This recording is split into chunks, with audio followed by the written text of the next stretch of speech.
Hey guys, James Phillips here, Brian Hale. It's another week of DME PrepZone preview show. Brian, we got a big week this week. It's number 1 versus number 2 for our game of the week. Jasper travels to Central Clay. We're calling it the game of the century or the mother of all games, we could call it whatever. Coach Moore doesn't want us to hype it up that much, but it's a huge football game for a regular season game. Sorry, Coach Moore, we're going to have to hype it up that much.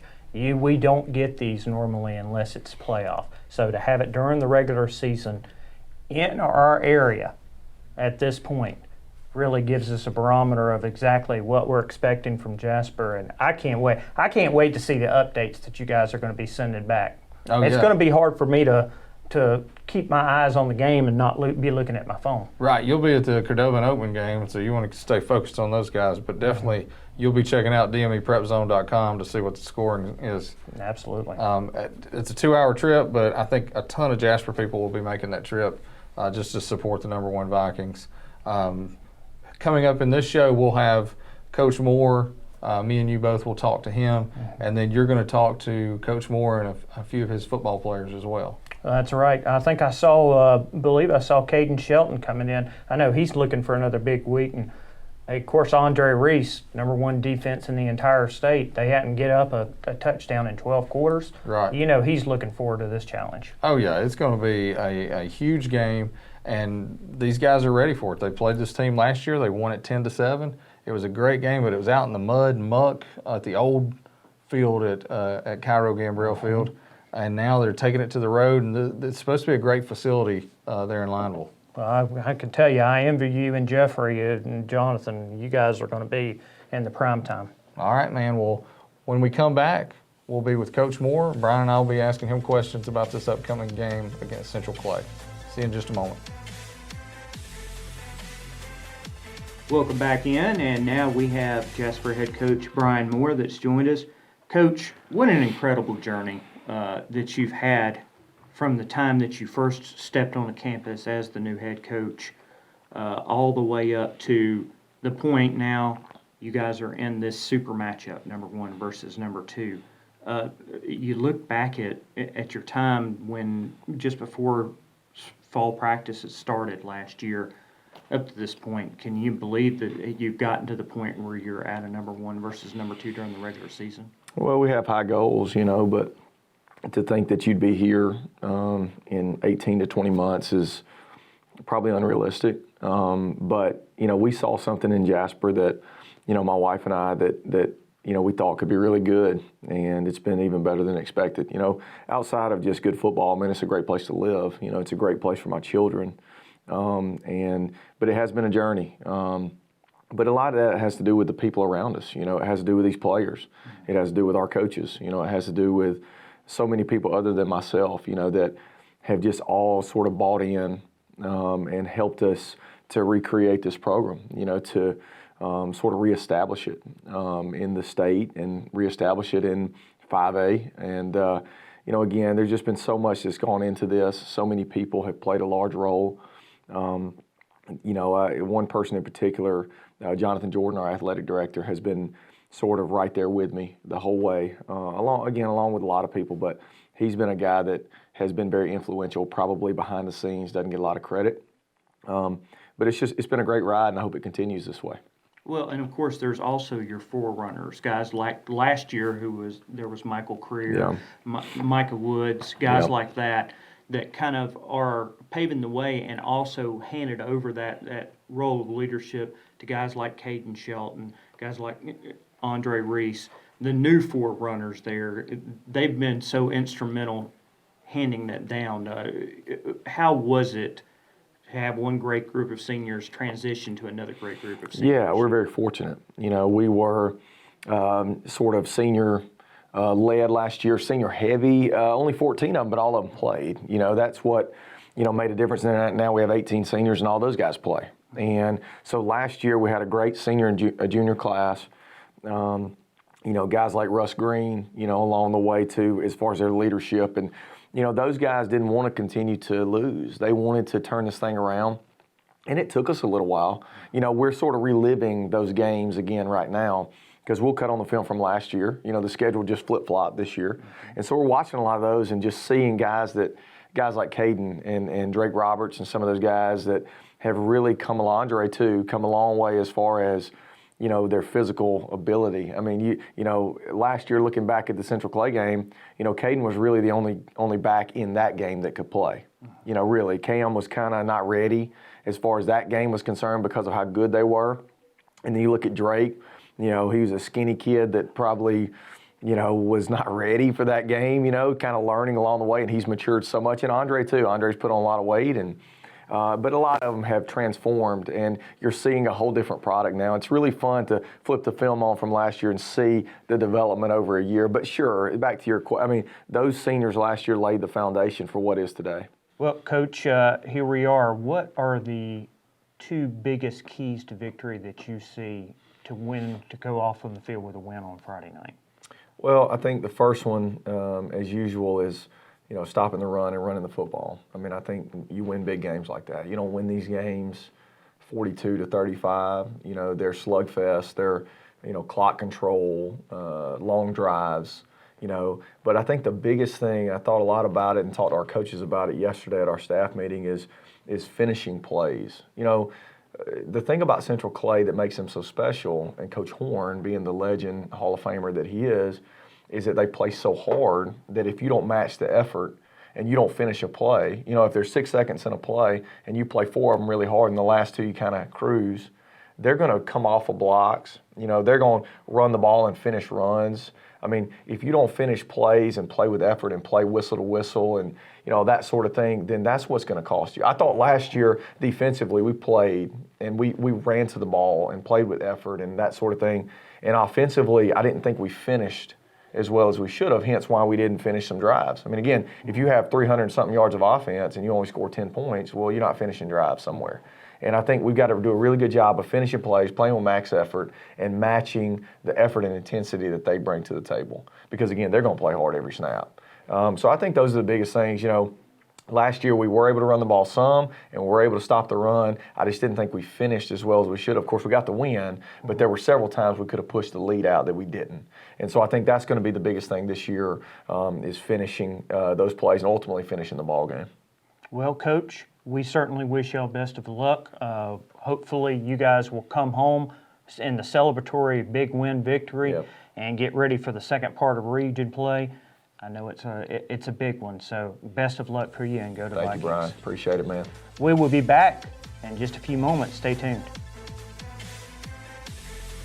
Welcome back, everybody, as we have 3 of the Jasper Viking players here as we continue to profile number 1 versus number 2. Guys, if you could give me your name and your year and what position you play. I'm Andre Reese, senior defensive tackle. Caden Shelton, senior running back, number 7. Drake Roberts, senior right guard. Guys, Hayden came in, no distractions whatsoever. You guys took care of it, no homecoming, no looking forward. Talk just a moment about your 3rd consecutive shutout and your 3rd time in a row that you've scored more than 40 points. Coach did a really great job cutting distractions out with homecoming and everything going on. Practice went smooth, unlike last week, but everything was great. We knew what we had to take care of. We had a great week of practice, and we didn't let homecoming get in the way with any of that. And we came out and played good on both sides of the ball. Like Caden and Andre said, we had a really good week of practice, and we did everything we needed to do.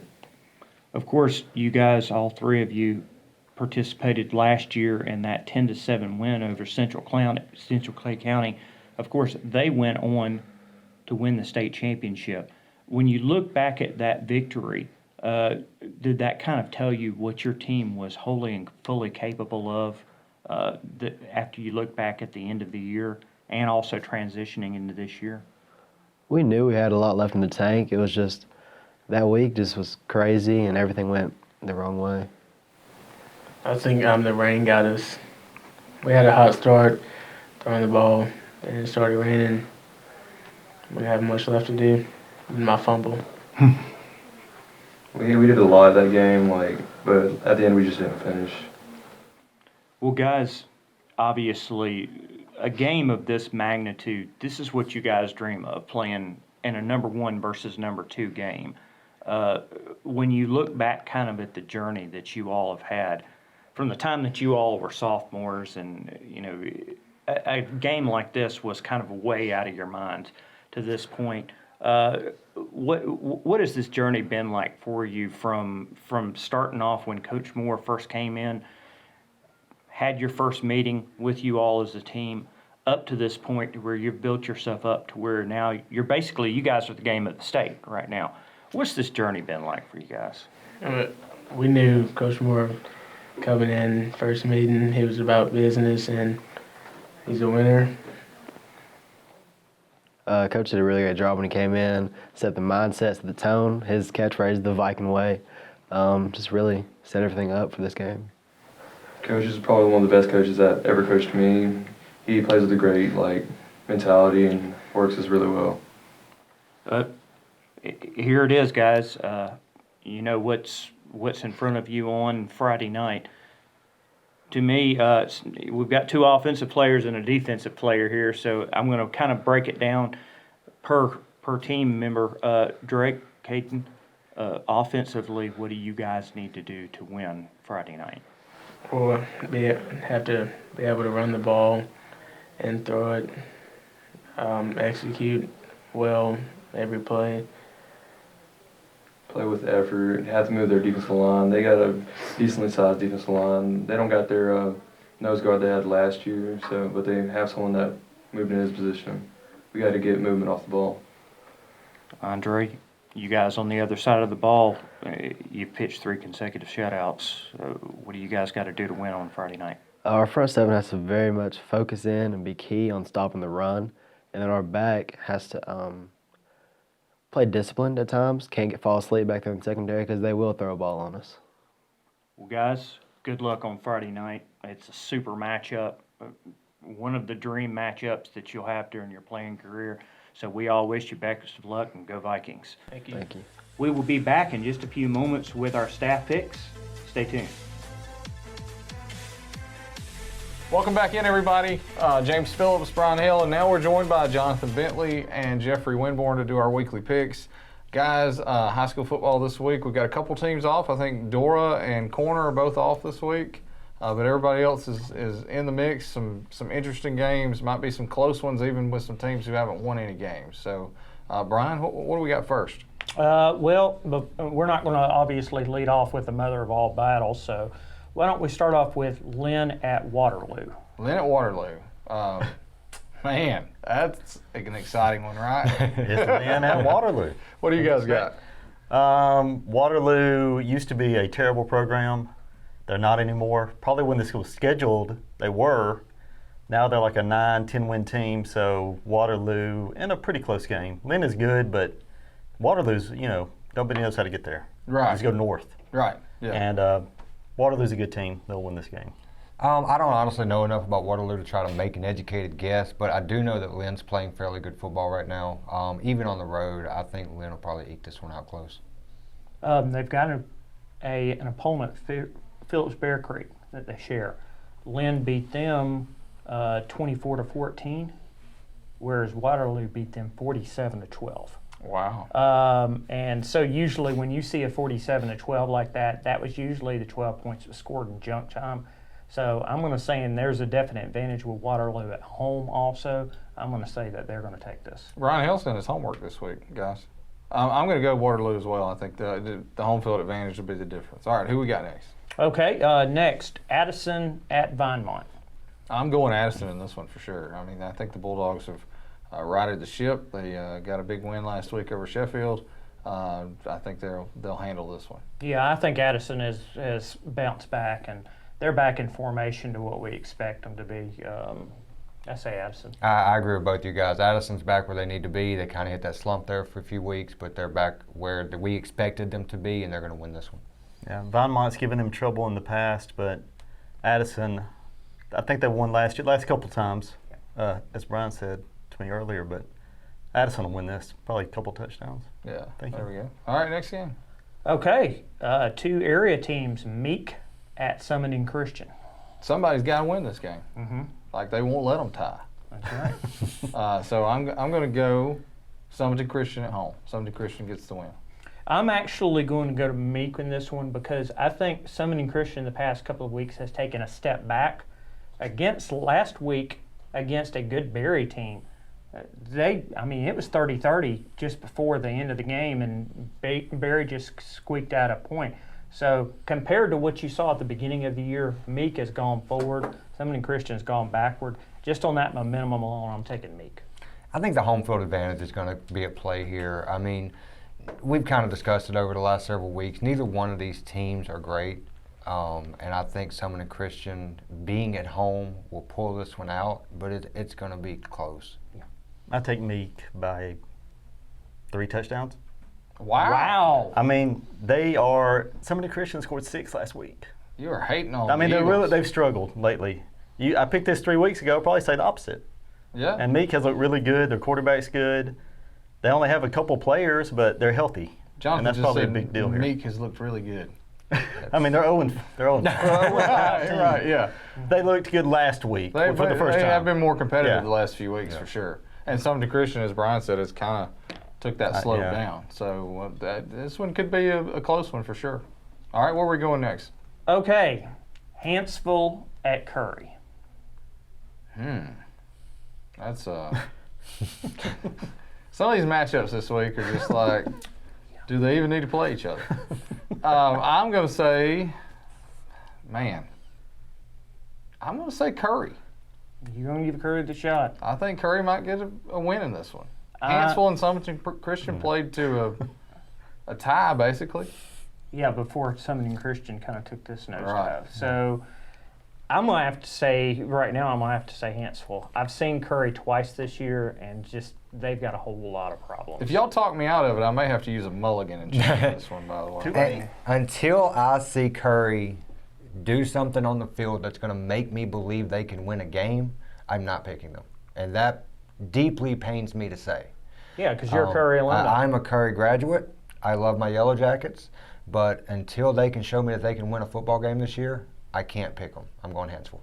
Yeah. JB, it's good to not have our alma maters in the area. Yeah, nobody plays our schools. Yep, it's impossible to play mine. So, But Hanceville is 2-2. I think Curry, is this their last chance to win a game this year? I mean, maybe. But they just make so many mistakes. If they can knock out the mistakes, they have a shot. Yeah. But I haven't seen that this year. So I'll Yeah. take Hanceville. Curry's got playmakers. The problem is it's like we heard Coach Facey say right after the Oak Grove game. He wants players and more players to do something instead of standing around waiting for other guys to do something. He's not seeing the effort on the field, and the product shows it. That's right. Yeah, that's true. All right, where are we going next? We are going to Cordova at Oakman. Cordova and Oakman, that's going to be a good game. I think Cordova can hang in there with Oakman a while, but I think it's going to be very similar to what we saw last week. For the first half, maybe even 3/4 in this one, it's going to be anybody's game, but I think Oakman turns it on late and probably wins by a couple touchdowns, so I'm going Wildcats. As long as Oakman does not have the same mishaps that they had last week. Jeff, you saw it. The quarterback center exchange was horrible for Oakman. Yeah. I mean, there was one time because of all the bad snaps, Oakman was facing a 4th and 48. Now, look, I don't want to take anything away from Carbon Hill and how they played against Oakman last week, but Oakman kept shooting themselves in the foot. If they do that against a Cordova team that we all agree is exponentially better than their record, Cordova could sneak up and win this game. With that said, I don't think they will. I will still pick Oakman, but Oakman better be careful and not make the same mistakes they have been. Yeah, I'm going to take Oakman, but if they have the same mistakes, it'll be Cordova. Right. I'll take Oakman too. Kason Smith had a big game for Cordova 2 weeks ago, missed this last game, and Justin Wallace had like 250 rushing. Right. If you could put those two both together, and they both do something like that, and Oakman makes some mistakes, that's what it'll take. Oakman to make some mistakes, but that's what it would take for Cordova to win. Little luck.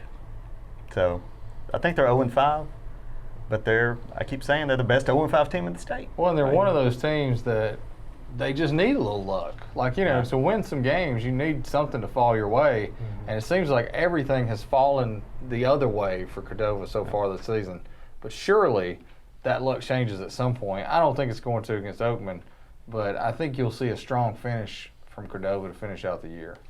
Yeah, I do too. All right, we go There's to only one battle left. and number that's one the- versus number two. the mother of all battles. So, we've had Coach Moore in, we've had some of his players in to talk about this game, and it is, I'd say it's one of the biggest games, high school football games that we've had, that we've gotten to cover in 20 years. I mean, it really, as long as I've been around, this is as big as it gets for a regular season game. Yeah, We're for talking regular season. Regular season, exactly. Yeah.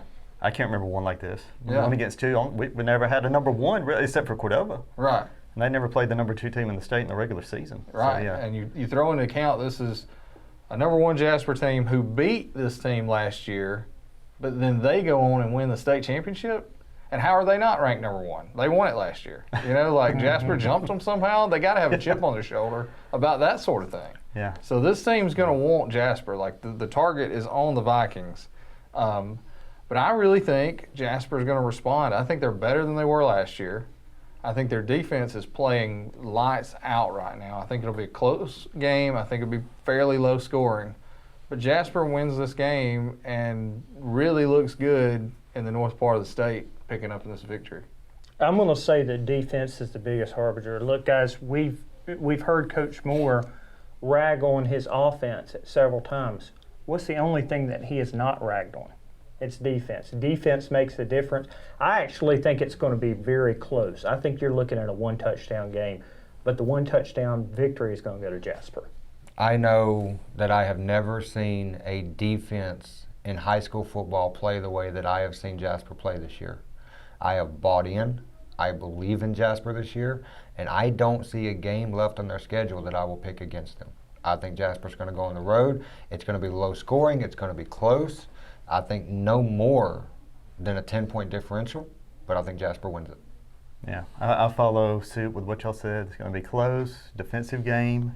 I think it was 10-7 last year, maybe 17-10, 17-7, something like that. But I'm not going to pick a team called the Volunteers. So I'm going Jasper. Yeah. Well, and if it comes down, if it's as close as we say it's going to be, and it comes down to penalties, turnovers, special teams, Jasper's got the special teams advantage for sure. Preston Reed has been kicking the ball well. He hit an almost 40-yard field goal this past week. So if it comes down to a foot, I think Jasper's got it for sure. Now, guys, do we need to be careful? Because I think we're treading close to rat poison levels of praise for this defense. We're getting there. But But nothing negative to say. they're really good. I mean, what can you say? Exactly. They've outscored their last three opponents 166-0. The zero is the big Yes. factor in all that. Like, how do you not spread some rat poison around at that point? I mean, you guys consider they have not given up a single point since the last Coleman touchdown. That was last month, guys. I mean, good Lord. We hadn't seen anything like it. 12 quarters now Yeah. of no scoring. And it's not just the first unit, which is incredible. The second unit's not letting anybody move the ball. They came in this past week and had a huge stop on a 4th and 1 and got a tackle for a loss to get the ball back, so they preserved that shutout. So it's every kid on that team, whether they're the top kid or they're number 82 on the roster, they are all bought in and they're all playing as hard as they can, and that's really neat to see. Well, and to what you're saying, I have all season long preached about depth. You look at a team like Summoning Christian and Meek, they don't have the depth. Jasper is just loaded. Yeah. They're so deep on both sides of the ball. It's amazing. I mean, live and play, Yeah. And, I mean, this is a great coaching matchup. Danny Horn, 7 championships, and Brian Moore, we know what he's done here. Yeah. And so, I mean, it's on the road, but this will be a huge Jasper win. I mean, just huge. I think Moore is 2-1 against Central Clay right now. He went 1-1, I think, when he was in Eufaula, and then beat them last year at Jasper. So he's definitely got a winning record. But and Coach Horn is a Hall of Famer if there ever is one in high school football in Alabama. All right, well, let's talk about a couple of college games. We'll go through. Let's just do the SEC. This is a horrible college football weekend. I mean, there is nothing worth watching. I think the only battle of top 25 teams is like USC and Washington or something. And should either of those teams really be in the top 25? I mean, Iffy. I don't even know. We should just cut the Pac-12 off at this point. SEC games, though. This one may be the most interesting. Kentucky 2-2 at South Carolina 1-3. The Gamecocks are favored by 2 points in this game. That has gone up a half a point since we started filming. Oh, wow. So what do you think? Just on home field alone, I'll probably just take South Carolina. Though that's really a tough pick. Really tough pick. But just home field advantage. I mean, relatively speaking, I think South Carolina played well against Alabama. The problem is everybody's going to play well against Alabama, or at least bring their A game. I agree with you. I think home field is going to be the difference here. We've seen Kentucky take a step down from last year. They're not what they were. I think South Carolina's going to win it. I'm glad he admitted that. I'm Yeah, glad he big admitted that because Kentucky, he was high on Kentucky coming into the season. I You had him at was. 10 wins coming in. Yeah, I was really high on Kentucky, so it pains me to see them. I mean, you can blame it on injuries. You can say it's not just because I don't know what I'm talking about. Yeah. They've had some injuries. Injuries on another team, too, because if Felipe Franks hadn't gone out of that game, I think they would have beat Florida. I do too. Yeah, that's probably true. And I hate it for Felipe Franks, but I think Florida caught a break when that happened. Yeah. Unfortunately. Yeah. Jonathan, your pick? I'm going to go with the South Carolina. I mean, both teams have new quarterbacks. It's going to be ugly. I'm expecting 20 to 19, 20 something like that. turnovers? Is that what you're expecting? Because I think that could be the case. Linsky looked bad last week. I'm with y'all, though. I think South Carolina wins it at home, and it will be an ugly game. But it should be a good game to watch. Should be even though it's entertaining. ugly. Yeah. Can you check the line? Has it gone up? It has not gone up anymore. It's 2 for South Carolina. So let's see if that may go up by the time this airs. How about we go to Vanderbilt 0-3 versus Northern Illinois 1-2. Can the Commodores pick up a win this week? I think they can just on the fact that they've got a good offense. I mean, they put up, 30-something 38 points on LSU. I think it'd be enough to win this game. I think they win it just on their offense alone. I agree. I think Vanderbilt is Vanderbilt. They're going to always be Vanderbilt. But this is a game where they should be able to win. I mean, what's funny is this always was a great defensive team. Right. And now they've completely lost that. Gave up 66 last week. It was LSU, but they should win this at home. They're going to have to if they're going to win a couple games this year. Poor Right. Vandy's had a nightmare schedule to start off with. Played LSU and Georgia. And Purdue, who's not a bad team at Yeah. all. Not a doubt. So that's their 3 losses. Vandy is favored by 6.5 in this one. How about Mississippi State at Auburn? Auburn's an 11-point favorite. That's kind of high, I think, for this game, but I feel like Auburn pulls out the win. I do too. I mean, I don't see Auburn losing this one. They got past a really good test last week. I think they'll have momentum back in Jordan-Hare. It's going to be Auburn in this one. Yeah, State's defense is not what it was. It's still good, but it's not what it was a year ago. I'm still not completely bought into Auburn. Joe Burrow said after the game it was a team effort. And if you looked at the stat lines, it really was. But I think Auburn will win this one. It'll be close. I need to see a little more consistency from Auburn before I'm willing to buy in. Yeah. I mean, I just go on the Auburn defense right now at this point. Offense, it's hit and miss with Nix, but they should take care of it. Maybe got some revenge from last year. I mean, they got shut down last year. Yeah. Just dominated on Is defense. it hit and miss with Nix, or is it hit and miss with Gus? I would say Nix. Okay. I really do. I'll Both take of them, that. actually. How about last game? It is not the game of the century by any stretch.